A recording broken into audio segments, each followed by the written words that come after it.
मोक्षमार्गस्य नेतारं भेत्तारं कर्मभूभृतां ज्ञातारं विश्वतत्त्वानां वन्दे तद्गुणलब्धये उमास्वामी विरचित तत्वार्थ सूत्र आणि रामजीभाईंचं मोक्षशास्त्र आपण बघतोय. तर ह्याच्यामध्ये आपण काल बघितलं की सम्यक अनेकांत आणि मिथ्या अनेकांत काय आहे. तर सम्यक अनेकांत कशाला म्हणतात किंवा त्याचं उदाहरण कोण सांगते. विरोधी गुण असून सुद्धा त्या दोन्ही गुणांची एकाच द्रव्यामध्ये आपण ते स्वीकारतोय, दोघांचं अस्तित्व. म्हणजे तिथं कुणाला नाकारत नाहीये, अस्तीच आहे नास्ती नाहीये असं आपण तिथं म्हणत नाहीये. तर त्या द्रव्यामध्ये त्या द्रव्याची अस्ती पण आहे आणि पराच्या अपेक्षेने नास्ती पण आहे. म्हणजे असे दोन्ही गुणांना आपण एकाच वेळेस तिथं ते स्वीकारतोय.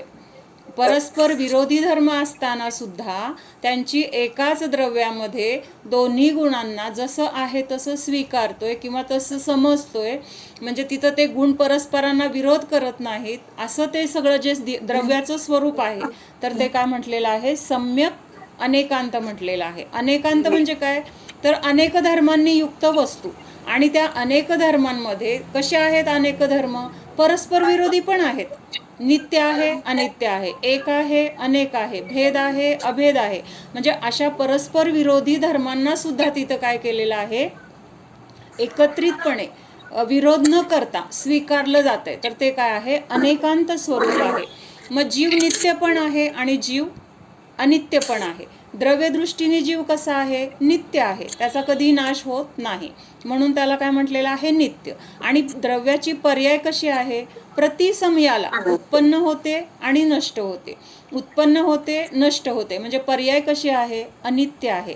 पर्याय कायम राहणारी आहे का, नाही. मग पर्यायाच्या अपेक्षेने द्रव्य अनित्य पण आहे. द्रव्य एक आहे म्हणजे मी जीव, द्रव्य एकच आहे ना, मी जीव एक आहे, पण माझ्या जीवामध्ये अनंत गुण आहेत. मग तिथं काय झालं, द्रव्य तर एक आहे पण गुण कसे आहेत, अनंत आहेत, म्हणून तिथं एक आणि अनेक. त्याच्यानंतर अभेद आहे. जीवाचं जे स्वरूप आहे किंवा कुठल्याही द्रव्याचं जे स्वरूप आहे तर ते कसं आहे, अभेद आहे. एक गुण एकीकडे एक गुण एकीकडे असं नाही आहे. अखंड द्रव्यामध्ये जेवढे काही गुण आहेत तर ते संपूर्ण भागामध्ये व्यापलेले आहेत, समान रीतीने व्यापलेले आहेत. कुठं कमी नाही जास्त नाही, कुठं आहे कुठं नाही असं नाही. तर हे जे काय आहे तर ते समान रूपाने व्यापलेलं आहे म्हणून अभेद आहे. पण आपण समजून जेव्हा घेणार आहे की जीवामध्ये ज्ञान आहे, जीवामध्ये दर्शन आहे किंवा पुद्गलामध्ये स्पर्श आहे, रस आहे, गंध आहे, असे त्या गुणांचं वेगळं वेगळं आपण तिथं स्वरूप जेव्हा बघतो तेव्हा एका एका गुणाला बघण्यासाठी तिथं त्या द्रव्यामध्ये आपण गुणांचा काय केला, भेद केला. भेद करून जाणतोय. भेद केल्याशिवाय आपल्याला लक्षात येणार नाही रसगुण कशाला म्हणायचे किंवा वर्णगुण काय आहे किंवा अजून स्पर्शगुण काय आहे, त्याच्या किती अवस्था आहेत, हे सगळं समजून घेताना अखंड द्रव्याला आपण भेद करत नाहीये, पण त्या गुणाला समजून घेण्यासाठी तिथं भेद रूपाने आपण जाणतोय. म्हणून तिथं काय म्हटलेलं आहे, भेदरूप पण आहे अभेद पण आहे. म्हणजे असं परस्पर विरोधी धर्मांना एकत्रितपणे स्वीकारलं जाणं किंवा जिथं आहे ते समजून घेणं तर ते काय आहे, अनेकांत किंवा सम्यक अनेकांत त्याला म्हटलेलं आहे. म्हणजे जीव स्वरूपाने आहे आणि पररूप जीवामध्ये नाहीये, ह्या अपेक्षेने परद्रव्याची नास्ती झाली. अशा दोन्ही गुणांना तिथं काय केलंय, स्वीकारलंय. मग आता ह्याला म्हटलंय सम्यक अनेकांत. मग मिथ्या अनेकांतामध्ये काय होतंय की मी जीव पण आहे, मी शरीर पण आहे. म्हणजे असं दोन्हीला तिथं काय करतोय, तो जीव जे नाही त्याला पण आपलं म्हणतोय, आपलं आहे त्याला तर आपलं मानतोय, पण जे आपलं नाही त्याला पण तो आपलं म्हणतोय. आपलं म्हणल्याने ते आपलं होत नाही, फक्त मान्यता तशी चुकीची करतोय. म्हणून अशा चुकीच्या मान्यतेला मग तिथं पण दोन धर्म धरलेत की जीवाला पण आपलं मानलंय आणि परद्रव्याला पण आपलं मानलंय. म्हणून तिथं काय झालंय, दोन तिथं पण धर्म आहेत पण ते चुकीचे धर्म धरलेत किंवा चुकीच्या ज्या प्रत्यक्षात ज्यांचं अस्तित्व नाही, त्या अस्तित्व नाही म्हणजे आपल्या स्वरूपामध्ये नसताना आपण त्यांना आपलं मानतोय किंवा त्या परद्रव्याचं आपण काही करू शकत नसताना आपण तिथं त्या परद्रव्याचं मी करणारा असं तिथं कर्ता बुद्धीने त्याचा कर्ता मानतोय. तर हे काय आहे? मिथ्या अनेकांत. कारण आपण परद्रव्याचं काही करू शकत नाही, म्हणून तिथं ह्याला काय म्हटलेलं आहे? मिथ्या अनेकांत म्हटलेलं आहे. त्याचं करणारा म्हणजे आपण करू शकतो का? फक्त आपण कल्पना केली की मी त्याला खाऊ घातलं, मी मोठं केलं, मी स्वच्छ केलं, मी ठेवलं, मी उचललं, मी स्वयंपाक केला, म्हणजे मी परद्रव्याबद्दल आपण जे जे काही विचार करतो तर ते सगळं काय आहे? आपण फक्त कल्पना करतोय. प्रत्यक्षात तर आपण त्या द्रव्याचं किंचित मात्र सुद्धा परिणमन आपण करू शकत नाही. पण आपण मानतोय ती कल्पना चुकीची आहे, म्हणून त्याला तिथं मिथ्या अनेकांत असं म्हटलेलं आहे. मग आता सम्यक आणि मिथ्या एकांताचं काय स्वरूप आहे ते बघूया. एकांत आणि मिथ्या एकांत काय आहे ते सांगतायत. निज स्वरूप से अस्थि रूपता और पर रूप से नास्ति रूपता आदि वस्तु का जो स्वरूप है उसकी अपेक्षा रखकर प्रमाण के द्वारा ज्ञात पदार्थ के एक देश को, एक पहलू को विषय करने वाला नय सम्यक एकांत है. आता द्रव्य काय आहे? अनेक धर्मांनी किंवा अनेक गुणांनी बनलेलं आहे. म्हणजे त्याची आस्ती पण आहे आणि त्याच्यामध्ये परद्रव्याची नास्ती पण आहे. पण हे सगळे अनेक गुण एका वेळेस त्या द्रव्यामध्ये असताना आता अस्ति नास्तीमध्ये पण आपण काय करतोय? अस्ति काय आहे हे समजून घेतोय. म्हणजे तिथं नास्ती नाही असं नाही आहे, पण आत्ता आपल्या उपयोगामध्ये किंवा आपल्याला आपण समजून घेताना अस्ति गुणाला तिथं काय करतोय? आपण महत्त्व देतोय किंवा तिथं मुख्यतेने अस्ति गुण बघतोय. त्यावेळेस तिथं नास्ती गुण असताना सुद्धा त्याच्याकडे आपलं लक्ष नाही आहे किंवा त्याची आत्ता चर्चा नाही आहे. मग त्यावेळेस त्याचं अस्तित्व तिथं गौण रूपाने आहे. आपली चर्चा कशाबद्दल चालली किंवा आपण जाणतोय कशाला? तर अस्ति गुणाला जाणतोय. त्यामुळे तिथं काय म्हटलेलं आहे? त्या अस्ति गुणाला किंवा त्या एकाच गुणाला आपण जाणतोय, पण बाकीच्या त्या नास्तित्व किंवा अन्य गुणांचं तिथं काय आपण त्यांचा विरोध नाही, ते त्यांचं अस्तित्व आपण नाकारलेलं नाही. या अपेक्षेने आपण एका गुणाची चर्चा करतोय, मुख्यतेने करतोय, बाकीच्यांची चर्चा गौण आहे किंवा करत नाही. म्हणून तिथं काय म्हटलेलं आहे? एका धर्माला जाणतोय म्हणून एकांत, बाकीच्यांची तिथं त्यांचं अस्तित्व पण स्वीकारतोय, त्यांना नाकारत नाही, म्हणून तिथं सम्यक एकांत म्हटलेलं आहे. सम्यक का म्हटलेलं आहे?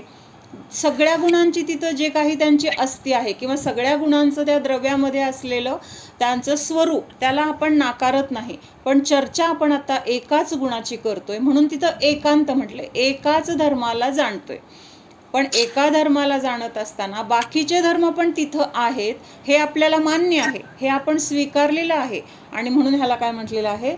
सम्यक एकांत. कारण जसं आहे तसंच आपण समजतोय, फक्त समजून घेण्यासाठी आपण तिथं एका धर्माला जाणतोय आणि बाकीच्या धर्मांना तिथं गौण करतोय, म्हणून तिथं काय म्हटलेलं आहे? सम्यक एकांत म्हटलेलं आहे. नाही कळलं. एकांतमध्ये काय बघितलं की वस्तू स्वतःच्या स्वरूपाने आहे आणि पराच्या स्वरूपाने नाही. म्हणजे परद्रव्य माझ्यामध्ये नाही, म्हणून ते परद्रव्याची माझ्यामध्ये नास्ती आहे असं म्हटलं. म्हणजे आपण तिथं एकाच वेळेस दोन्ही गुणांना बघितले. अनेकांत म्हणजे काय? तर असे अनेक गुण आहेत, म्हणजे आपण एकाच गुणाला नाही आहे बघितलं, तर तिथं त्यावेळेस परस्पर विरोधी असणाऱ्या ह्या दोन्ही गुणांचं आपण काय केलेलं आहे? बघितलेलं आहे. म्हणजे तिथं एकापेक्षा जास्त ह्या अपेक्षेने अनेक म्हटलेलं आहे. अनंत धर्म तर आहेतच, पण आत्ता आपण वाक्य काय बघतोय की आत्मा स्वस्वरूप से है, परस्वरूप से नहीं है. म्हणजे इथं दोन धर्म आले की नाही? अस्ति आला आणि नास्ति आला, आणि हे दोन्ही धर्म एकाच वेळेस बघतोय आपण. जीवाची जीवामध्ये अस्ति आहे, जीवामध्ये पराची नास्ति आहे. ह्या इथं आपण काय बघितले? दोन धर्म बघितले. एकापेक्षा जास्त आहेत, म्हणजे दोन असतील पण एकापेक्षा जास्त झाले ना, म्हणून तिथं काय म्हटलेलं आहे? अनेकांत असं म्हटलेलं आहे. पण जेव्हा आपण सम्यक एकांत बघतोय तेव्हा अस्ति नास्ती मधलं पण आपण फक्त अस्तिच बघतोय. नास्ती बघणार आहे, पण अस्ति समजून घेतल्यानंतर नास्ती बघणार आहे, किंवा अजून दुसऱ्या कुठल्या धर्माला आपण त्यानंतर मुख्य करणार आहे. पण अभेदला करू, कदाचित भेदला करू, किंवा अजून नित्य अनित्य असे जे अनेक आहेत त्यातलं आपण नंतर कशाला जाणायचं त्याला मुख्य करणार आहे. पण आत्ता आपण कशाला मुख्य केलेलं आहे? एक अस्ति धर्माला मुख्य केलेलं आहे. आत्ता आपण नास्ति धर्म पण बघत नाही आहे किंवा बाकीचे दुसरे पण धर्म बघत नाही. त्यांची तिथं काय आहे? तर गौणता आहे. गौणता म्हणजे काय? त्यांच्याकडे आपलं लक्ष नाही. आपलं लक्ष कुणाकडं आहे? फक्त एका धर्माकडं आहे. जो धर्म आपल्याला समजून घ्यायचा आहे त्या धर्माकडे आपलं लक्ष आहे, किंवा त्या धर्माला आपण जाणतोय, त्या धर्माचं आपण महत्त्व काय समजून घेतोय, म्हणजेच तिथं एका धर्माला जाणतोय. मग जे जाणतोय ते योग्यच जाणतोय, चुकीचं काही जाणत नाहीये. जसं सांगितलंय द्रव्याचं स्वरूप तसंच जाणतोय. फक्त एका वेळेस आत्ता एकच धर्म जाणला जातोय. बाकीच्या धर्मांना तिथं गौण केलेलं आहे. गौण केलेलं आहे म्हणजे काय? त्यांचं अस्तित्व तर मला मान्य आहे, फक्त आत्ता मी त्यांच्याकडे लक्ष देत नाहीये, किंवा आत्ता माझं लक्ष फक्त एका गुणाकडं आहे. एका गुणाकडं आहे म्हणजे त्यावेळेस बाकीच्या गुणांकडे दुर्लक्ष आहे की नाही? आत्ता आपण जेवतोय किंवा आत्ता आपण इथं ऐकत बसलोय. आता ऐकत बसलोय म्हणजे आपल्याला स्वयंपाक करायला येतोय का नाही? आपल्याला घर स्वच्छ ठेवायला येतंय का नाही? आपल्याला सगळे पदार्थ करायला येतात की नाही? किंवा आपल्याला भाषांचं ज्ञान आहे की नाही? ह्या सगळ्या गोष्टी आपल्याला येत आहेत, पण आत्ता आपण त्या गोष्टींकडे लक्ष देत नाहीये. आत्ता आपलं लक्ष कुठे? ऐकण्याकडे लक्ष आहे, किंवा जिनवाणीमध्ये काय सांगितले ते समजून घेण्याकडे लक्ष आहे. म्हणजे एकाच गोष्टीकडे आत्ता आपल्याला काय आहे? आपला उपयोग लावलेला आहे. पण ह्याचा अर्थ बाकीच्या गोष्टींकडे आपण बाकीच्या गोष्टी नाहीच, किंवा बाकीच्या गोष्टींचं अस्तित्वच नाही असं मानतोय का आपण? बाकीच्या गोष्टींकडे पण आपण लक्ष देऊ शकणार आहे नंतर, पण आत्ता मुख्य कशाला केलंय आपण? ऐकणं हे आत्ता आपलं मुख्य ध्येय किंवा आपलं तिकडं उपयोग आहे. मग ह्या अपेक्षेने आपण करताना तर, किंवा त्या धर्माला समजून घेताना तर जसं आहे तसं समजून घेतोय. बाकीच्या धर्मांचं अस्तित्व पण आपल्याला मान्य आहे, पण एका धर्माला मुख्य केलंय. त्यामुळे तिथं काय म्हटलेलं आहे? सम्यक एकांत. एकाच धर्माला जाणतोय. एकांत म्हणजे काय? एकच अंत जिथं आहे. अंत म्हणजे काय घ्यायचंय? धर्म घ्यायचंय. शेवट असा अर्थ इथं घ्यायचा नाही. हे आपण निक्षेपमध्ये बघितलं की नाही? एकाच शब्दाचे अनेक अर्थ असतात. आपल्याला अर्थ कुठला लावायचा आहे हे लक्षात आलं पाहिजे. आता अंत म्हणजे शेवट पण म्हटला जातो, त्याचा अंत झाला म्हणजे मरण पण म्हटलं जाईल, पण इथं आपल्याला काय अर्थ घ्यायचा आहे? अंतचा धर्म. त्या द्रव्यामध्ये अनेक धर्म आहेत. मग तिथं काय म्हटलंय? अनेक अंतांनी बनलेलं ते द्रव्य, म्हणजे अनेक धर्मांनी किंवा अनेक गुणांनी बनलेलं ते धर्म आहे. म्हणून तिथं काय म्हटलेलं आहे? एकाच अंताला जिथं बघतोय आपण, किंवा एकाच अंताने जे सहित आहे ते एकांत. एका धर्माला जाणतोय, पण जाणतोय कसं? जसं आहे तसं जाणतोय. चुकीचं जाणतोय का? चुकीचं जाणत नाहीये. तर जसं तत्व सांगितलंय ते तत्व आपल्याला मान्य आहे, पण समजून घेताना, किंवा आता 6 विषय आहेत आपल्याला शाळेत शिकताना. आत्ता आपण इंग्लिशचा अभ्यास करतोय, म्हणजे मुख्य कशाला केलं आपण? इंग्लिशला केलं. बाकीचे विषय पण आहेत तिथं मला शिकायला, किंवा मला शिकायचेत, किंवा ते मला शिकायचे नाही आहेत असा त्याचा अर्थ होत नाही आहे. आत्ता इंग्लिश शिकतोय म्हणजे बाकीचे विषय मला संबंध नाही असं आहे का? उद्या दुसरा विषय करू, किंवा थोड्या वेळाने दुसरा विषय करणार, पण आता मुख्य कशाला केलंय आपण? इंग्लिशला मुख्य केलंय. म्हणून तिथं एकाच विषयाला मुख्य केलंय, एकाच धर्माला मुख्य केलंय, पण बाकीच्या विषयांचं पण आपल्याला तिथं अस्तित्व, किंवा त्यांची पण मला शिकायची इच्छा आहे. म्हणून तिथं त्यांचा स्वीकार आपण बाकीच्यांचा पण केलाय, पण आत्ता त्यांना आपण गौण केलंय. नाही, मला आत्ता मुख्यतेने इंग्लिशचा, कारण उद्या इंग्लिशचा पेपर आहे, तर आपण विषय कुठला घेणार आहे? आत्ता इंग्लिशच घेणार आहे. तसं इथं काय सांगितलंय? एका धर्माला जाणताना बाकीच्या धर्माचं अस्तित्व पण तिथं आहे, पण आत्ता आपलं लक्ष एका धर्माकडं मुख्यतेने आहे. बाकीकडं तिथं काय आहे? गौणता आहे. ह्या अपेक्षेने तिथं सम्यक एकांत म्हटलेलं आहे. आलं लक्षात? सगळ्या एकांताचं सांगितलं. आता मिथ्या एकांत कशाला म्हटलंय? किसी वस्तु के एक धर्म का निश्चय करके उस वस्तु में रहने वाले अन्य धर्मों का निषेध करना, सो मिथ्या एकांत है. मग आता आपण काय बघितलं होतं की एका धर्माला जरी जाणतोय तरी बाकीच्या धर्मांना पण आपण स्वीकारलंय, त्यांच्या अस्तित्वाचा आपण निषेध केलेला नाही. मग मिथ्या एकांतामध्ये काय होतंय की एकाच धर्माला मानतोय, बाकीच्या धर्माला तिथं आपण मानतच नाही. नाही, ते विषयच माझे नाही आहेत, माझा फक्त एक इंग्लिशच विषय आहे, बाकी कुठल्या विषयांचा माझा संबंध नाही असं म्हणलं तर आपण त्या वर्गामध्ये पास होणार का? आपल्याला बाकीचं पुढच्या इयत्तेत जायला मिळणार का? काही संबंधच नाही. म्हणजे तिथं एकांत करणं हे काय आहे तर कसं चुकीचं आहे. किंवा आपण नेहमी उदाहरण बघतो ना, मुलगी आहे, मग तिच्या आईच्या दृष्टीने ती तिची मुलगी आहे, तिच्या मुलाच्या अपेक्षेने ती आई आहे, नवऱ्याच्या अपेक्षेने ती बायको आहे, भावाच्या अपेक्षेने ती बहीण आहे, असताना तर ती एकच आहे. पण तिथं बाकीच्या सगळ्या जे कोणी व्यक्ती आहेत त्यांच्या अपेक्षेने तिचं प्रत्येकाशी नातं कसं आहे, वेगळं आहे. मग ती मुलाशी बोलतीये म्हटल्यानंतर बाकीची नाते राहिले का नाही आहेत तिचे? आत्ता मुलाशी बोलतीये म्हणल्यानंतर बाकीची नाते पण आहेत, ते काय त्याचा आपल्याला निषेध नाही आहे. पण आत्ता ती मुलाशी बोलते म्हणून ते आईच्या नात्याने किंवा मुलगा तिच्याशी आईच्या नात्याने बोलतोय. पण बाकीचे सुद्धा तिची नाते त्यावेळेस कशी आहेत, जसं तिचं संबंध सगळ्याशी आहेत त्याच्यामध्ये कुणालाच तिथं नाकारलेलं नाही. मग इथं काय करतोय आपण, तो मुलगा म्हणतोय ही फक्त आईच आहे, नाही कुणाची मुलगी आहे, ना सून आहे, ना बायको आहे. ह्या बाकीच्या नात्यांना जर मानलंच नाही तर व्यवहार चालेल का? चालेल का व्यवहार? एक फक्त आईच आहे ती मुलाची, बाकी कुठलेच नाते जर तिने धरले नाहीत तर तिथं व्यवहार चालायला सुद्धा काय होणार आहे, अवघड होणार आहे, किंवा त्याला व्यवहार पण म्हणता येणार नाही. म्हणून असं जे मानणं आहे एकांत करणं, तर तिथं काय झालं, त्याला मिथ्या एकांत म्हटलेलं आहे. म्हणजे बाकीच्या ज्या गुणांना आपण गौण करत होतो, इथं मिथ्या एकांतामध्ये काय केलेलं आहे, मुख्य गौण केलंच नाही, एकच धर्माला मानले. म्हणजे तिथं मुख्य आणि गौण पकडायचा विषय तिथं राहिलेला नाही. लक्षात येत आहे? म्हणजे एकच धर्म आहे, म्हणजे तोच मुख्य आहे, तोच म्हणजे गौण करायचा तिथं किंवा एकाला मुख्य करायचा विषय नाही. एकच धर्माला तिथं अंत किंवा एकाच अंताला तिथं धरलेलं आहे. म्हणून तिथं मिथ्या एकांत असं म्हटलं जातं. सम्यक और मिथ्या एकांत के दृष्टांत. सिद्ध भगवान एकांत सुखी है. काय सांगितलंय? सिद्ध भगवान एकांत सुखी है, ऐसा जानना सो सम्यक एकांत है. आता इथं काय म्हटलेलं आहे, सिद्ध भगवान एकांत सुखी आहेत. एकांत सुखी आहेत, आता इथं एकांतचा अर्थ परत वेगळा येणार आहे.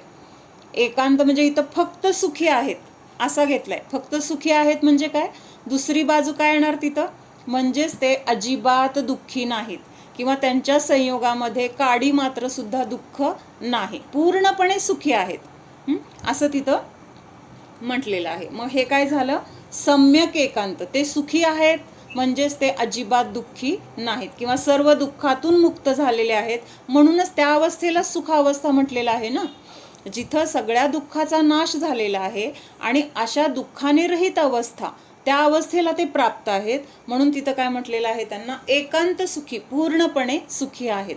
दुःखाचा लवलेश पण तिथं राहिलेला नाही. ऐसा जानना सो सम्यक एकांत है, क्योंकि सिद्ध जीवों को बिल्कुल दुख नहीं है, यह बात गर्भित रूप से उसमें आ जाती है. म्हणजे ते सुखी आहेत म्हणताना ते दुःखी नाहीत हे पण आपण स्वीकारलेलं आहे, किंवा सुखी आहेत ह्याचाच अर्थ ते दुःखी नाहीत असं तिथं आपोआप होतो. और सर्व जीव एकांत सुखी है, ऐसा जानना सो मिथ्या एकांत है.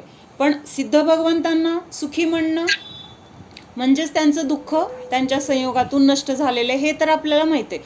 पण संसारामध्ये असलेल्या सगळ्याच जीवांना ते पूर्ण सुखी आहेत असं जर मानलं तर तो काय झाला, एकांत झाला. का बरं मिथ्या एकांत झालं? का मिथ्या एकांत झालं, तर पर्यायामध्ये कर्म आहे, शरीर आहे, रागद्वेष आहेत आणि ही सगळी कारणं काय आहेत, तर नियमाने दुःखाला उत्पन्न करणारी आहेत.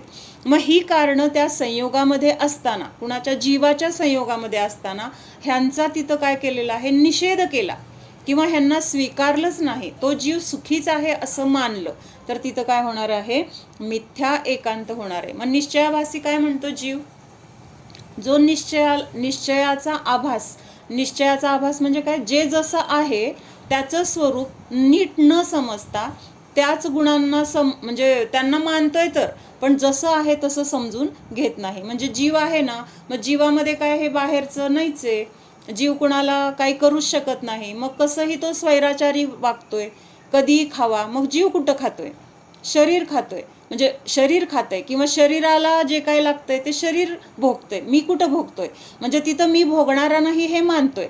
पण त्या शरीराच्या सगळ्या क्रिया करण्यामध्ये तिथं काय म्हणतोय ते शरीराच्या क्रिया करताना किंवा 5 इंद्रियांच्या भोगांसाठी तिथं तो काय झालाय, निरर्गल झालाय. निरर्गल म्हणजे स्वैराचारी. मला जीवाला तर काय पाप लागतच नाहीये, शरीर खाते, मग रात्री शरीराला दिलं किंवा अजून जे अयोग्य आहे ते शरीराला दिलं किंवा शरीराच्या भोगांचं शरीर भोगतंय म्हणून त्या सगळ्या भोगांना भोगण्यामध्ये रुची ठेवली, तर तिथं त्याचं पाप कुणाला लागणार आहे?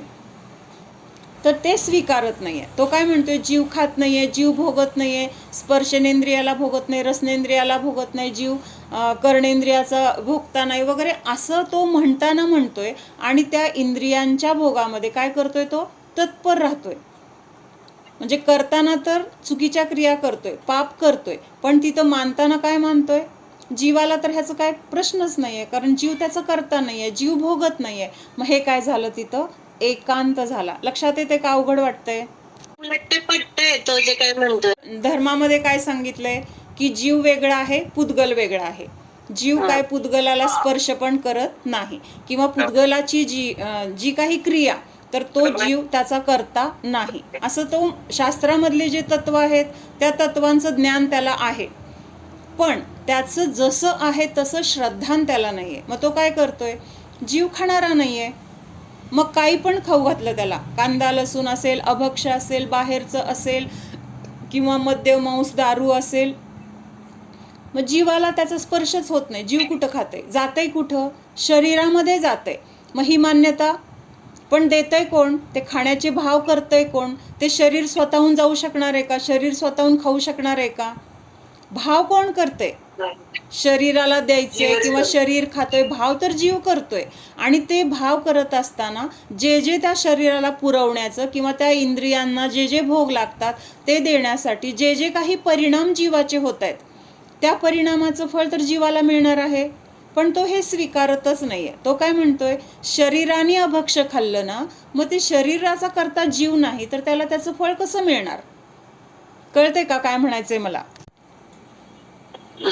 जीवाला म्हणजे परिणाम कोण करते, त्या शरीराला काय द्यायचे काय नाही द्यायचे हे कोण विचार करते? शरीराला कळतंय का मला हे माझ्यासाठी चांगलं आहे, किंवा ह्याच्यामुळं माझं काय माझ्यामध्ये वाढ होणार आहे, हे नाही मिळालं तर माझ्यामध्ये शक्ती कमी होईल, असं जीवाला कळतंय का?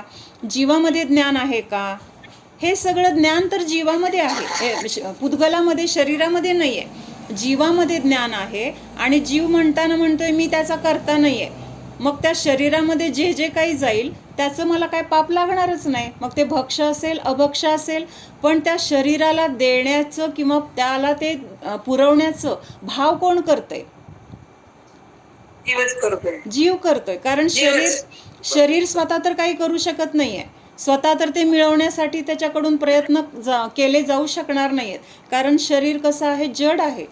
एकतर त्याच्यामध्ये ज्ञान नाही, किंवा कुठली क्रिया करायची असे भाव कधी येणार आहेत? जर त्याच्यामध्ये ज्ञान असतं तर त्याला मग चांगलं वाईट किंवा काय पाहिजे काय नाही हे बघितलं असतं, पण जीव तर कसा आहे, अचेतन आहे. मग ह्या शरीरामध्ये किंवा ह्या शरीरासाठी जे जे काही केलं जातंय तर ते करण्याचे परिणाम कोण करतंय, किंवा ते परिणाम कोणाला होत आहेत, जीवाला होत आहेत. म्हणजे तिथं काय पाहिजे ते त्या शरीरामध्ये तर तो देतोय, कोण देतोय, जीवाच्या परिणामाच्या द्वारे तिथं तसं म्हणजे क्रिया करण्याचे भाव केले जात आहेत, त्याच्या योग्यतेने त्या शरीरामध्ये जाते. हा पुढचा निश्चयाचा विषय, तो आत्ता आपण इथं म्हणजे आत्ता समजून घ्यायचे काय आपल्याला, की क्रिया तर करत नाहीये, पण तिथं भाव करतोय त्या क्रियेचे, आणि फळ कशाचं मिळतंय, त्या भावाचं मिळतंय. शरीरामध्ये जाते, अभक्ष गेलं शरीरामध्ये गेलं, किंवा शरीराने ग्रहण केलं, पण त्या शरीराला ते अभक्ष द्यायचे हे विचार त्या जीवाने केलेत हे त्याच्या लक्षात येत नाही. आणि मानताना तर काय म्हणते, मग मी कुठं काय केले, मी कुठं ग्रहण केले, मी कुठं खाल्ले, मी कुठं पाप केले, मी कुठं कशाय केलेत, असं तिथं मानताना त्या परिणामांचा करता मात्र तो स्वतःला मानत नाही. परिणाम स्वतःच करतोय आणि त्या परिणामांचं कर्तृत्व स्वतः तो घेत नाहीये. त्यामुळं तिथं काय झालं, मिथ्यात्व किंवा मिथ्या एकांत झालं. आणि ह्यामुळं त्या फळ तर शरीराला नाही मिळणार आहे, फळ कुणाला मिळणार आहे, ज्यांनी भाव केले, ज्यांनी कल्पना केल्या, ज्यांनी अशी चुकीची मान्यता केली त्याला भोगावं लागणार आहे. की कर्माचा उदय आला, भूक लागली हे कळतंय कुणाला, शरीराला कळतंय का जीवाला कळतंय? जीवालाच कळतंय, जीवाला कळतंय. कारण कर्माचा त्यावेळेस तसा आपल्या संयोगामध्ये उदय आहे. कुठला उदय आहे? भूक लागण्याचं जे कर्म, कुठलं कर्म आहे तर असाता वेदनीय कर्म आहे. असाता वेदनीय कर्माचा उदय झाला. असाता म्हणजे काय? तिथं मग भुकेची वेदना आपल्याला सुखदायक आहे का दुःखदायक आहे? दुःखदायक. दुःख म्हणजे भूक लागल्यानंतर अन्न नाही मिळालं तर तिथं कसा त्रास होतोय? कधी एकदा खायला मिळते. म्हणजेच काय आहे, तिथं असाताचा उदय आहे. असाता म्हणजे काय? पाप. भूक लागलेली जाणीव होते, ती कशाच्या द्वारे होते? असाता वेदनीय कर्माच्या द्वारे. म्हणजेच असाता हे पापरूप कर्म आहे, त्याचा उदय झाल्यामुळं आपल्याला भुकेची वेदना म्हटलेलं आहे. भूक लागली ह्याला काय म्हटलेलं आहे? वेदना म्हटलेली आहे. वेदना म्हणजे जी आपल्याला त्रास देते. मग तिथं भुकेची वेदना कशामुळे झाली आहे? असाता कर्माचा उदय आहे. मग तो उदय झाल्यानंतर त्या उदयाला जाणतंय कोण? जीव जाणतोय. कारण जीवानी पूर्वी असे भाव केलेले आहेत. जीवानी पूर्वी असे भाव केलेले आहेत की मी खाणारा, मला हे खायचंय, आणि ते कर्म तेव्हा जे बांधलं होतं त्याचा आत्ता उदय आलाय. आणि मग आता आपल्याला त्या वेदनेची जाणीव होते. त्या वेदनेची जाणीव झाल्यानंतर तिथं दोन प्रकाराने आपण त्या कर्माच्या उदयामध्ये राहू शकतो. जर अज्ञानी जीव असेल तर तो काय म्हणणार? मला भूक लागली आहे, मला हे खायचंय, मग ती गोष्ट खाणार, आणि त्या खाण्यामध्ये पण परत तो इष्ट अनिष्ट भाव करणार, आणि खाऊन झाल्यानंतर काय म्हणणार? हां, आता मला बरं वाटतंय. म्हणजे तिथं काय केलंय? जीव आणि शरीराच्या मिक्स किंवा त्या असमान जातीय पर्यायामध्ये एकरूपता केलेली आहे. आणि तिथं मग जीवानी फक्त जाणण्याचे भाव केलेले आहेत, खाण्याचे भाव केलेले आहेत, खाऊन तिथं मला बरं वाटलं असे भाव केलेले आहेत, किंवा जेवण चांगलं होतं चांगलं नाही असे भाव केलेले आहेत. शरीराच्या योग्यतेने त्याच्यामध्ये अन्न गेलं, किंवा त्यावेळेस त्या शरीराला ते अन्न मिळण्याची पण त्या शरीराची काय होती? योग्यता होती. हे ज्ञानीने विचार काय, अज्ञानीने विचार असा केला. काय विचार केला? फक्त तिथं कर्माच्या उदयामध्ये त्या जीवाला एवढी जाणीव झाली होती, किंवा त्या भुकेची वेदना तिथं झाली होती, पण त्या निमित्तात त्यांनी हे सगळे पुढचे असे भाव केले की मला भूक लागली आहे. म्हणजे तिथं काय केलं? त्या शरीराशी किंवा त्या भुकेशी एकत्व केलं. कळतंय का? संयोग. त्यावेळेस तिथं त्या कर्माचा उदय आहे, आणि मी तर खाणारा नाही, पण ह्या शरीराची ती गरज आहे, म्हणून त्या शरीराला द्यायचं आहे. अशा विचाराने जे काही समोर शुद्ध, जे काही योग्य तिथं अन्न आहे, त्या अन्नाला तिथं ग्रहण केलं. ते करत असताना पण त्याच्यामध्ये हे चांगलं आहे, हे खराब आहे, हे आवडतंय, हे नाही आवडत आहे, असा तो विचार करत नाही आहे. तो काय विचार करतोय? शुद्ध आहे ना, मग ह्या शरीराला त्या अन्नाची गरज आहे, म्हणून त्या शरीरासाठी ते अन्नाचं तिथं ग्रहण शरीरामध्ये होतंय. आणि त्या शरीराला ग्रहण होताना मी फक्त जाणतोय असं भाव कोण करतंय? ज्ञानी जीव करतोय. आणि त्यामुळे तिथं काय झालंय? ना रागद्वेष झालेत, ना इष्ट अनिष्ट भाव झालेत, पण ज्ञाता दृष्टा राहिलाय. किंवा तिथं शरीराची क्रिया आणि जीवाची जाणण्याची क्रिया, ह्या दोन क्रियांमध्ये त्यांनी भेद केलेला आहे. आणि ह्याद्वारे तिथं तो कसा राहिलेला आहे? ज्ञाता राहिलाय. म्हणजे पहिला तर असाताचा उदय होता, पण आत्ता तिथं काय झालेलं आहे? असाताच्या उदयामध्ये त्यांनी तिथं भेदज्ञानपूर्वक, समताभावपूर्वक त्या उदयामध्ये तो राहिलेला आहे. त्यामुळे त्याला पुढचा कर्मबंध झालेला नाही. तिथं भेद त्यांनी ठेवलेला आहे की शरीराची क्रिया शरीरामध्ये होते, किंवा पुद्गलाची क्रिया पुद्गलामध्ये होते. मी तर ह्या अन्नाला पण जाणणार आहे, ते अन्न ग्रहण होते हे पण जाणणार आहे. आता शरीरामध्ये भुकेची वेदना राहिलेली नाही हे पण मी जाणणार आहे. असं प्रत्येक वेळेस तिथं काय आहे? ज्ञानीचं भेदविज्ञान आहे. आणि अज्ञानी काय समजतोय? मला भूक लागली आहे, मला माझ्या आवडीचे पदार्थ मिळाले, आता मला बरं वाटते. किंवा मला भूक लागली आहे, मला माझ्या आवडीचं काही मिळालेलं नाही, बळणी कसं तरी खाल्लं, त्याच्यामध्ये तो अनिष्ट भाव रागद्वेष करतोय. म्हणजे ह्या दोन क्रियांचा फरक लक्षात येतोय का? मग आपण म्हणत असताना काय मिळणार आहे त्याला? की अभक्ष खाऊ घातलं. भले मी खाणारा तर नाही आहे, मग त्या शरीरालाच द्यायचे, तर त्याच्यासाठी मी असे स्वतःला दुःखात टाकून त्या शरीराला अभक्ष पदार्थ किंवा जे अयोग्य आहे, अशुद्ध आहे, ते पदार्थ मी का देऊ? आता कुणाला तरी आपल्याला काय करायचे? सांभाळायचे. मग सांभाळायचं ही आपली जबाबदारी आहे. मग जबाबदारी आहे तर त्या व्यक्तीला सांभाळण्यासाठी मग पैसे आणायचे, तर मग मी चोरी करून आणले. त्या व्यक्तीला सांभाळण्यासाठी कपडे पाहिजेत, अन्न पाहिजे, त्याला काही अजून गरजा आहेत, त्याच्यासाठी मला त्याला सांभाळायचं म्हणल्यावर मी चोरी केली. मग चोरी केलेल्याचं शिक्षा त्या व्यक्तीला मिळणार आहे का आपल्याला मिळणार आहे? आपली गरज काय आहे, त्या व्यक्तीला फक्त सांभाळायची एवढी गरज आहे. त्या व्यक्तीने सांगितलेलं नाही आहे की तुम्ही मला चोरी करून आणा आणि हे पैशाने मला एवढी गरज माझी भागवा. त्याची एवढंच म्हणणं आहे की बाबा कसं का असेना मला तुम्ही सांभाळा. मग असं असताना जर आपल्याकडं थोडे पैसे आहेत की जेवढ्या पैशामध्ये किंवा जे पैसे आपण प्रामाणिकपणे कमवलेले आहेत, मग प्रामाणिकपणे कमवलेल्या पैशामध्ये पण आपण त्याचं काय करू शकतोय, गरज भागवू शकतोय. मग तिथं आपला हेतू काय आहे, त्याला सांभाळणे. पण त्या पैशामध्ये किंवा तो म्हटला की एवढ्या पैशामध्ये तुम्ही जे देताय ते मला आवडत नाही आहे, तुम्ही जरा भारी काहीतरी मला खाऊ घाला. मग आपण म्हणलं आपल्याकडे पैसे नाही आहेत, मग आता मला पाहिजेच असं समजा त्यांनी म्हटलं, कल्पना आहे बरं का, असं तर ते म्हणणार नाही. मग त्याच्यासाठी आपण चोऱ्या लांड्या लबाड्या केल्या किंवा दुसऱ्याचं उचलून आणून खाऊ घातलं त्याला, तर त्याची शिक्षा त्या व्यक्तीला मिळणार आहे का आपल्याला मिळणार आहे? कुणाला मिळणार आहे? त्या व्यक्तीने तर सांगितलं नव्हतं तुम्ही चोरी करा. हा, मग आपण काय करणार आहे, त्या व्यक्तीला सांभाळायचे. तर मग त्याच्यासाठी मी स्वतःला शिक्षा होईल असं का वागू, अशा क्रिया किंवा अशा गोष्टी, अशी पापं मी का करू की ज्याद्वारे त्या व्यक्तीला सांभाळायचं. एक तर मला काय आहे ते ओझं आहे आणि तुझ्यासाठी मी का पापात पडू, असं होतंय की नाही? लक्षात येतंय का? म्हणजे त्या गोष्टी, त्या माणसाला काय पाहिजे, त्या व्यक्तीला आपण काहीतरी देण्यासाठी चुकीच्या मार्गाने पैसे कमवले आणि त्याला सगळं पाहिजे ते आपण पुरवत गेलो.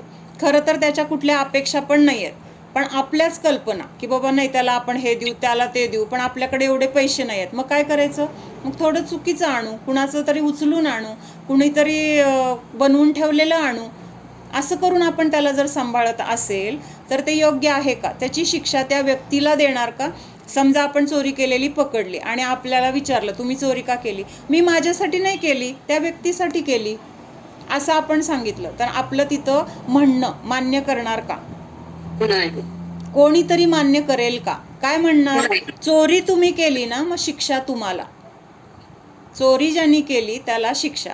मग तसं हे शरीर आपल्याला काही मागत नाही आहे की तुम्ही माझ्यासाठी पाप करा, तुम्ही माझ्यासाठी हॉटेलमधलं द्या, तुम्ही माझ्यासाठी रात्री अपरात्री द्या, तुम्ही माझ्यासाठी जे ज्याच्याद्वारे अनेक जीवांची हिंसा होणार आहे असं द्या, असं मागतंय का शरीर?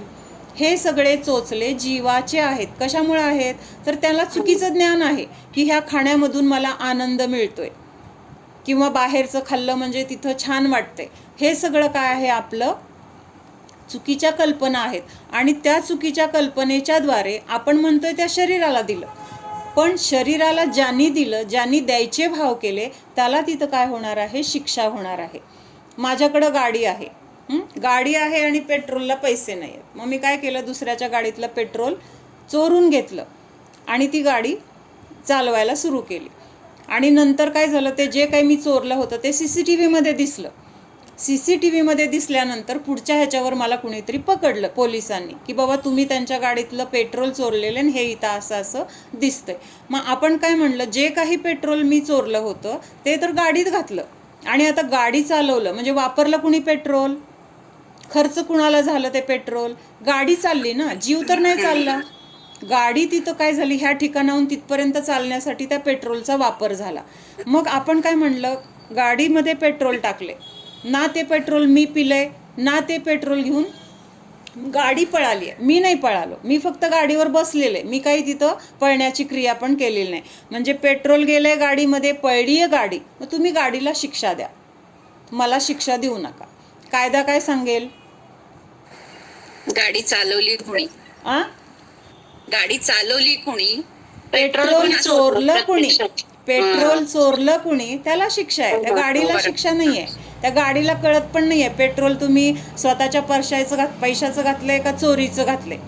त्या गाडीला एवढंच आहे की बाबा पेट्रोल आलं की पळा, ते पण बटन वगैरे, म्हणजे असं त्याला स्वतःची बुद्धी पण नाही आहे, ज्ञान नाही आहे. पण आपल्याला ज्ञान आहे ना, त्याच्यामध्ये आपण चोरीचं द्यायचंय का चांगलं योग्य द्यायचंय, आपल्या प्रामाणिकपणाने कमवलेल्या पैशातलं पेट्रोल घ्यायचंय का लोकाच्या गाडीतलं चोरून घ्यायचंय, हा विवेक आपल्याला आहे, त्या गाडीला पण नाही आहे. तसं ह्या शरीराला काही विवेक नाही आहे, ह्या शरीरामध्ये ज्ञान नाही आहे किंवा त्याला अशी इच्छा पण नाही आहे, हा पदार्थ मिळाला तर मला सुख वाटते, हा पदार्थ नाही मिळाला तर मला दुःख होते, असं ह्या शरीराला काही कळत नाही आहे. पण आपले असे अनादी काळापासूनचे संस्कार आहेत की बाहेरचं खाल्लं किंवा असलं काहीतरी वेळी पाहिजे तेव्हा खाल्लं, रात्री अपरात्री खाल्लं, किंवा कधीतरी पूर्वी बनवलेलं आहे, महिन्यापूर्वीचं खाल्लं. मग हे सगळं कुणाला पाहिजे आहे? जीव मानतोय की त्याच्यामुळं मला छान वाटणार आहे. शरीराची अशी कुठलीही मागणी नाही आहे. म्हणून तिथं शिक्षा जीवाला होतीये. फरक लक्षात येतोय का? काय म्हणायचंय मला ते कळतंय का? म्हणजे वाल्मिकी काय करतोय?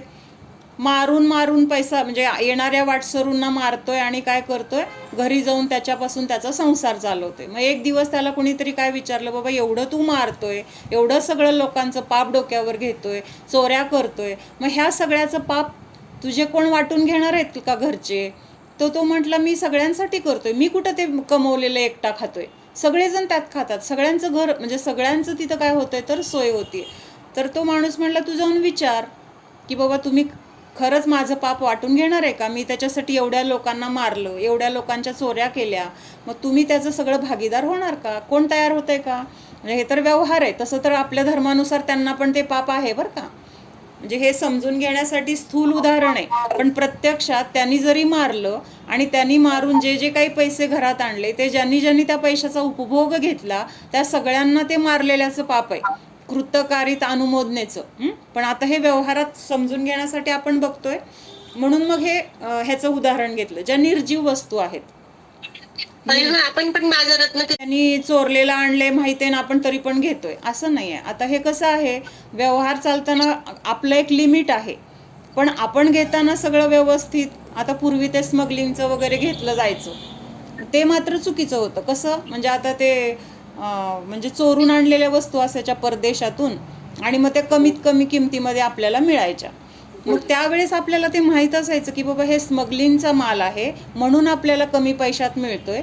मग असं जर मिळत असताना, माहीत असताना जर आपण ते घ्यायला गेलो तर तिथं ती पण चोरी झाली, मग त्याचं पाप आहे. पण आता तू आणायला गेली आहे, तिथं तू तुझे स्वतःचे पैसे देते किंवा तिथं देणाऱ्याला त्यांनी कुठून आणले हे तुला माहीत नाही आहे, अशा वेळेस तुला तिथं काय आहे, तेवढं पाप नाही आहे, पण कुठंतरी त्याचा अंश आहे आपल्याला.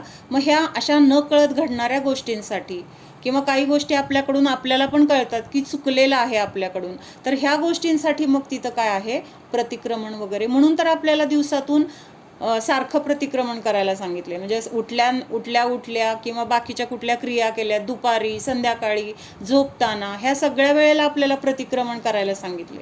त्याचं कारण हेच आहे, कळत किंवा न कळत, अज्ञान किंवा ज्ञातपणे आपल्याकडून जे जे काही चुकतंय, कषायांच्या द्वारे, कृतीच्या द्वारे किंवा अशा बाहेरच्या आपल्याला माहीत नसणाऱ्या गोष्टीच्या द्वारे जे जे काही पाप झालं असेल, तर त्यातून आपल्याला स्वतःला वाचवायसाठी हे प्रतिक्रमण आहे. पण जाणून बुजून जर आपण चुका करत असेल आणि आता मला प्रतिक्रमणच करायचं आहे ना, मग कसंही खावा, काहीही खावा, तर ते प्रतिक्रमण पण खरं नाही आणि तो धर्म पण आपल्याला कळलेला नाही. म्हणताना म्हणलं तरी अंतरंगामध्ये मान्यता काय पाहिजे प्राजक्ता? मी खाणारा नाहीये, मी फक्त काय आहे, त्या शरीराच्या क्रियेला जाणणार आहे की बाबा त्या अन्नाचं आता ग्रहण होणार आहे किंवा त्या शरीरामध्ये अशी अवस्था आहे की त्याला आता तिथं अन्नाची गरज आहे. म्हणजे असं तिथं भेदविज्ञान असणार आहे. मग असं भेदविज्ञान असताना तिथं आपल्याला काय नाही, कर्माचा बंध नाही किंवा तेवढी कषायांची तीव्रता त्यावेळेस तिथं राहणार नाही आहे. जरी अजून आपण श्रावक अवस्थेत आहोत, गृहस्थ अवस्थेत आहोत, आपल्याकडनं कषाय होणार, कारण आपली भेदविज्ञानाची धारा असेल तर तिथं काय आहे, दर्शन मोहनीय कर्म नाही आहे. दर्शन मोहनीयाचा नाश झालाय म्हणजे अनंतानुबंधी क्रोध मान मायालोभ नष्ट झालाय. म्हणजेच काय आहे, परद्रव्यामधून मला आनंद येतोय, परद्रव्यामुळं मी सुखी, परद्रव्यामुळे मी दुःखी, ही मान्यता आपली काय झालेली आहे, नष्ट झालेली आहे. म्हणजे तेवढे तिथं एकत्व, ममत्व, कर्तृत्व, भोक्तृत्व हे परिणाम नाही आहेत. पण तिथं बाकीचे जे कषाय आहेत, कुठले आहेत, अप्रत्याख्यानावरण, प्रत्याख्यानावरण, संज्वलन, हे कषाय असल्यामुळं तिथं आपल्याला त्या खाण्याबद्दल वगैरे राग असणार आहे, खायचे भाव किंवा इष्ट अनिष्ट भाव होणार आहेत, पण त्याच्यामध्ये ती शक्ती नाही आहे. कुठली शक्ती नाही आहे, जी अनंतानुबंधीमध्ये आहे. अनंतानुबंधीमध्ये काय शक्ती आहे, अनंत संसाराला वाढवायची शक्ती आहे किंवा अनंत संसारामध्ये ठेवण्याची शक्ती आहे. ती ह्या बाकीच्या कषायांमध्ये नाही.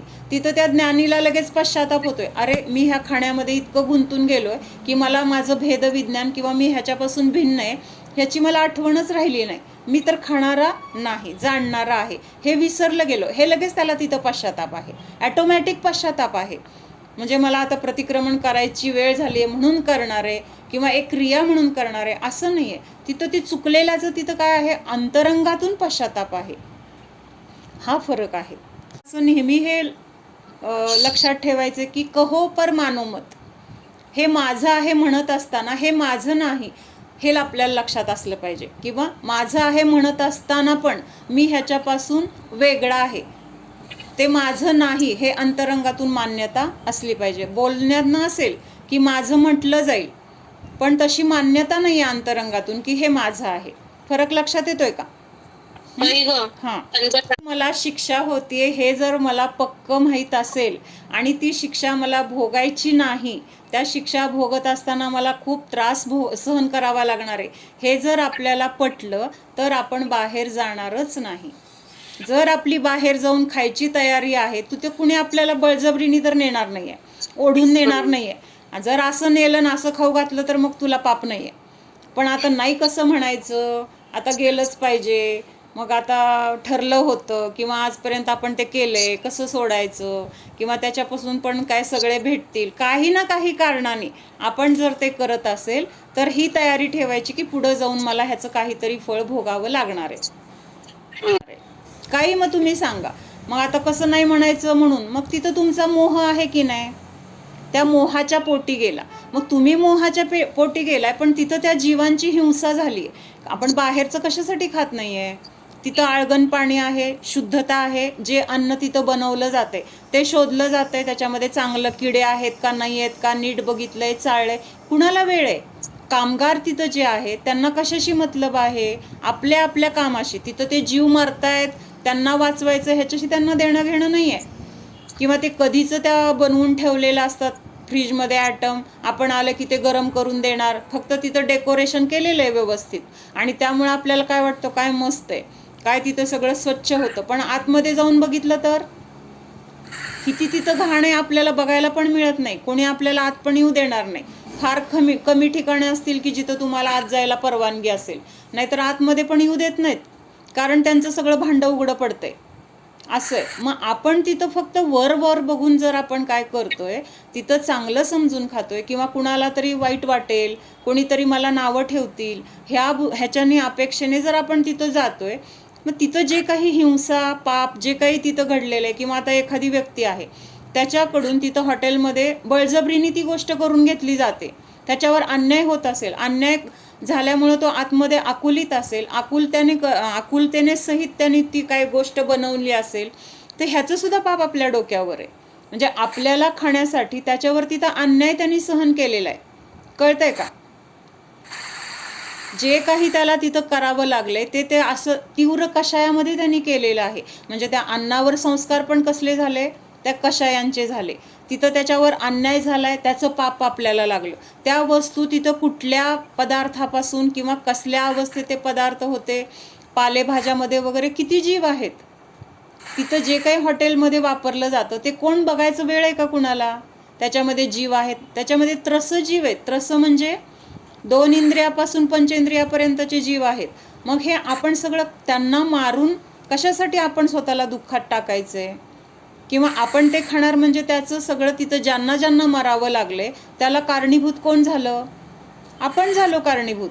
आणि त्याचं सगळं आपल्याला पुढं जाऊन फेडावं लागणार आहे की नाही, त्या जीवांकडून आपण पण परत मारले जाणार आहोत, असंच मारले जाणार आहोत. आपण पण त्या पालेभाज्यांमध्ये उत्पन्न होणार, आपण पण त्या पाण्यामध्ये त्या धान्यामध्ये उत्पन्न होणार, आपल्याला पण न बघता तिथं काय केलं जाणार, शिजवलं जाणार, तसंच कट केलं जाणार. ह्या सगळ्या गोष्टींना आपल्याला भोगावं लागणार आहे. ही तयारी आपल्या मनाची ठेवायची. हे जर आपल्याला अंतरंगातून पटलं ना की शेवटी दुःख तर मला भोगायचंय, आत्ताची वेळ मारून नेण्यासाठी आपण गेलो तिथं, त्या सगळ्यांना बरं वाटलं, पण आत्ता किरकोळ आपल्याला आनंद झाला असेल किंवा त्या लोकांना किरकोळ बरं वाटलं असेल, पण त्याच्या निमित्तामध्ये जे पाप आपण बांधले त्याचा आपल्या कितीतरी काळपर्यंत आपल्याला त्याचं दुःख भोगावं लागणार आहे. एका समयामध्ये केलेल्या पापाचं किंवा झालेल्या कर्मबंधाचं फळ आपल्याला कितीतरी लाखो वर्षपर्यंत आपल्याला भोगावं लागते. मग हे मान्य आहे का? फक्त आत्ता आपल्याला पुढचं दुःख दिसत नाही आहे ना, म्हणून आत्ता आपल्याला वाटतं की कसं आता एवढं आपण म्हणजे किती दिवस झालं आपलं रात्री भोजनावरचं किंवा ह्या सगळ्या पापांबद्दल किती चर्चा झाली, रत्नकरण श्रावकाचारमध्ये झाली, तीर्थंकर चरित्रमध्ये झाली. पण अजून पण असं वाटतं का की नाही मला रात्री भोजन त्याग करायचा आहे, की नाही आता मला अजिबात रात्री जेवायचं नाही. रात्री जेवण म्हणजे काय सांगितलंय, मांस खाल्ल्याचं पाप लागते. किंवा रात्री पाणी पितोय तर ते पाणी नाही, आपण रक्त पिल्याचं पाप लागतंय. हे आपल्याला असं शब्द नुसते ऐकतो आपण आणि सोडून देतो.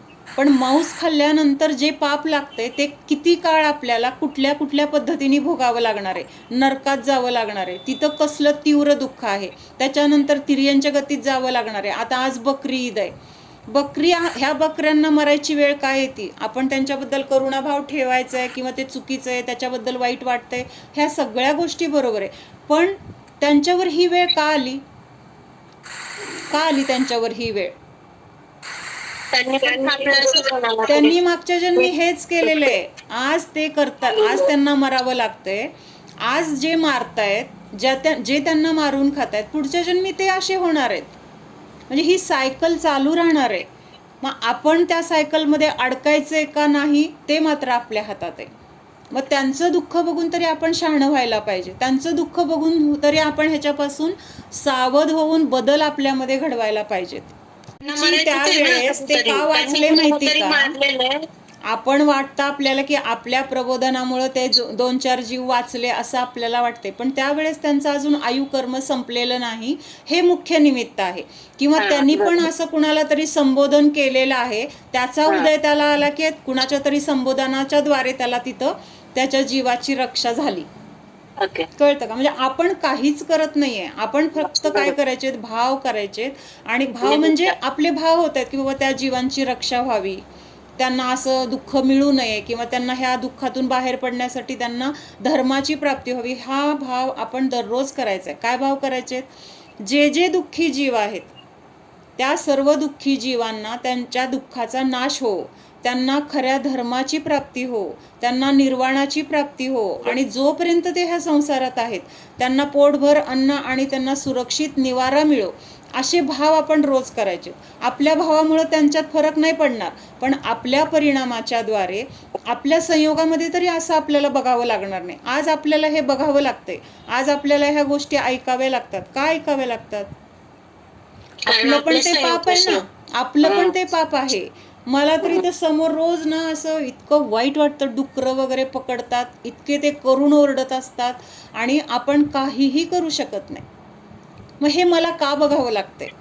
काहीतरी मी भाव केलेत असे, मला बघायची इच्छा केली असेल, जिज्ञासा ठेवली असेल, काय माहीत नाही आपण, पण काहीतरी आपलं चुकलेलं आहे म्हणून ह्या गोष्टी आपल्या संयोगामध्ये आहेत.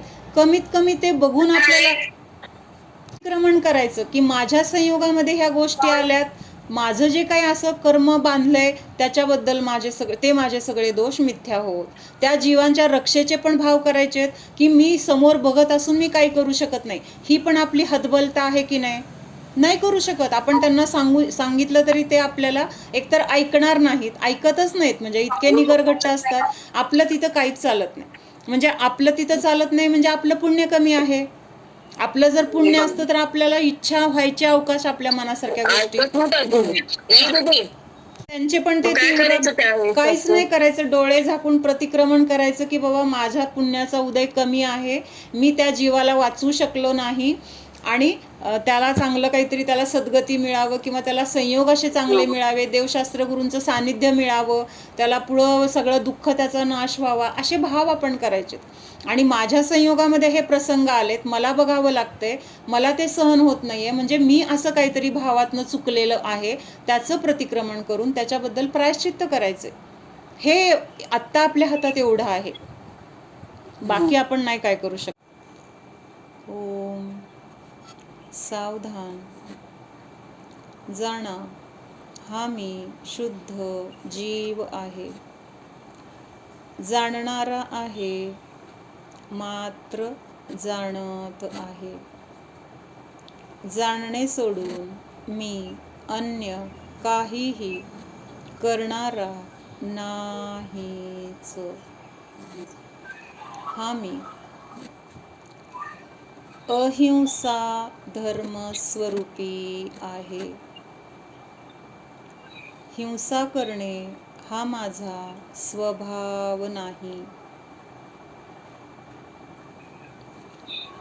रागद्वेषांची उत्पत्ती हीच मुख्य हिंसा आहे.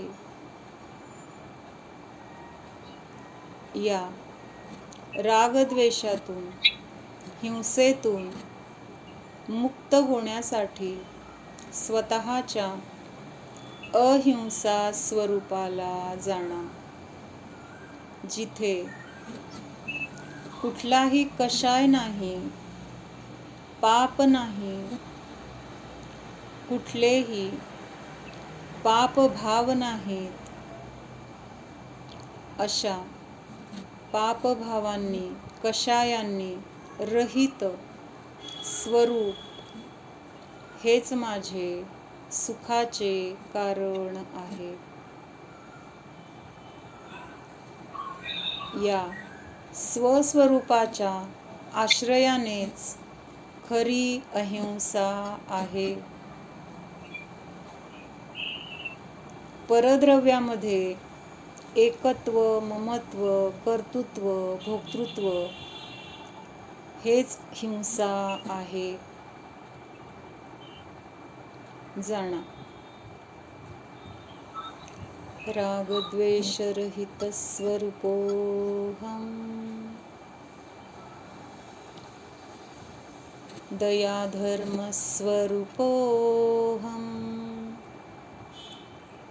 ओम विसर्जन. नमो. ईद वगैरे ह्या निमित्ताने म्हणतो आपण की किती त्या जीवांना मारलं जातंय वगैरे, म्हणजे आहे हे बरोबर आहे, पण रोजच असे किती जीव मरतायत, खाटीक खाण्यात मरतायत, किंवा जे अशी दुकानं आहेत मांसाची वगैरे, किती जीवांना मारतायत. म्हणजे हे रोज चालू आहे. म्हणून आपली भावना रोज पाहिजे. म्हणजे आजच्या दिवशी फक्त करायची आहे, आजच फक्त हिंसा होते असं नाही. म्हणजे आजच्या दिवशी विशेष करायचे प्रतिक्रमण किंवा तसे भाव, पण रोजच हे भाव करणं गरजेचं आहे. सगळ्या जीवांची सुरक्षा हो, त्यांना पोटभर अन्न किंवा त्यांचं जे काही दुःख आहे त्याचा नाश हो, त्यांना सगळं पाहिजे ते, म्हणजे देवशास्त्र गुरु किंवा ज्या धर्माच्या द्वारे त्यांना सुख मिळणार आहे असा धर्म त्यांना मिळो. म्हणजे असं सगळे काय करायचे, आपले परिणाम आपण करायचे. त्याच्यामध्ये आलं की त्यांची छोटी होती मुलगी, आता तर ती मोठी झाली आहे. मग उन्हाळ्याचे दिवस होते आणि ती म्हणाली की मला खूप कोरड पडतीये. म्हणजे आपली एवढी म्हणजे धाडस पण नाही आहे किंवा आपलं ह्या स्टेजला आपल्याला ते पटेल का नाही असं आहे. पण त्यांनी काय सांगितलं असेल तिला, ती म्हणली मला सहन होत नाही आहे, खूप तहान लागली आहे, कोरड पडली आहे, पाणी पाहिजे. लहानच होती ना, म्हणजे असं लहान म्हणजे अगदी लहान नाही, पण मीडियम 10-12 वर्षाची वगैरे असेल. ते म्हटले आपण संलेखनाची तयारी करूया, तुला जे काही संबोधन लागणार आहे ते सगळं आम्ही द्यायला तुझ्या शेजारी आम्ही बसतोय, काळजी करू नको तू. म्हणजे मला थोडंसं असं हे वाटलं, म्हणलं बापरे कसलं धाडस त्यांचं. आजारी आहे ते नाही ग, एक म्हणजे कधीची तर त्यांनी घटना असं सांगतात ना, असं घडलं होतं. म्हणजे एवढी दृढता, मला काय सांगायचंय, त्यांची स्वतःची पण दृढता. आणि ती म्हणलं तरी तिला त्याच्यातून हे चुकीचं आहे ते, त्यावेळेस त्यांनी तेच सांगितलं की बाबा पाणी पिलं तरी ते रात्री पिल्यानंतर रक्त पिल्याचं दोष आहेत, तेवढं पाप आहे तिथं. त्यामुळं ते म्हणले ती काय एका रात्रीने काय ती मेली वगैरे नाही आहे, ती खूप चांगली आहे, आता तर मोठी वगैरे झाली असं. हे पूर्वीचा प्रसंग त्यांनी सांगितला ग. म्हणजे तयारी एवढी पाहिजे. त्यांचं स्वतःची पोटची मुलगी असून ते काय म्हणले, वेळ आली तर संलेखना पण देतो तुला, काय काळजी करू नको, संबोधन करायला आम्ही इथंच आहोत, पण पाणी नको घेऊ. म्हणजे एवढी दृढता, एवढी त्यांची स्वतःची